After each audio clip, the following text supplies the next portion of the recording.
YSR Congress party అధినేత YS Jaganmohan Reddy గారు నిన్న ఆయన నివాసంలో తన పార్టీ తరపున గెలిచినటువంటి ఎంపీలు ఎమ్మెల్యేలు మరికొందరు నేతలతోటి సమావేశమైనటువంటి విషయం మనకు తెలిసిందే. అయితే గతంలో జగన్ అపాయింట్మెంట్ కావాలి అంటే పడిగాపులు కాయాల్సినటువంటి పరిస్థితి, సొంత పార్టీ నేతలే కలవాలంటే అపాయింట్మెంట్ తీసుకుని వెళ్లాల్సినటువంటి పరిస్థితి. కానీ ఇప్పుడు ఆ పరిస్థితి లేదు. నిన్న దాదాపుగా ఆయన్ని కలవాలనుకున్న పార్టీ నేతలు, మాజీ ఎమ్మెల్యేలు, మాజీ మినిస్టర్లు, అలాగే గెలిచినటువంటి ఎమ్మెల్యేలు, ఎంపీలు మేము వస్తున్నాం అని చెప్పి జస్ట్ ఒక ఫోన్ కాల్ చేసి డైరెక్ట్గా ఆయన కలవటానికి వెళ్ళినట్లుగా సమాచారం. అయితే ఈ సందర్భంగా తాడేపల్లిలో ఉన్నటువంటి వైఎస్ఆర్ కాంగ్రెస్ పార్టీ కేంద్ర కార్యాలయాన్ని మార్చుతున్నట్లుగా ఒక నిర్ణయం తీసుకున్నట్లుగా తెలుస్తుంది. జూన్ 10వ తేదీ తర్వాత నుంచి గతంలో 2019 నుంచి 2024 వరకు సీఎం క్యాంపు కార్యాలయంగా ఉపయోగించినటువంటి క్యాంపు కార్యాలయాన్ని జగన్ నివాసానికి పక్కనే ఉంటుంది.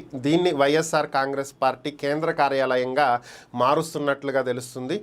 ఇంకా ప్రస్తుతం ఉన్నటువంటి కేంద్ర కార్యాలయాన్ని ఖాళీ చేయబోతున్నారు. జూన్ 10వ తేదీ నుంచి సీఎం ఇంటి పక్కనే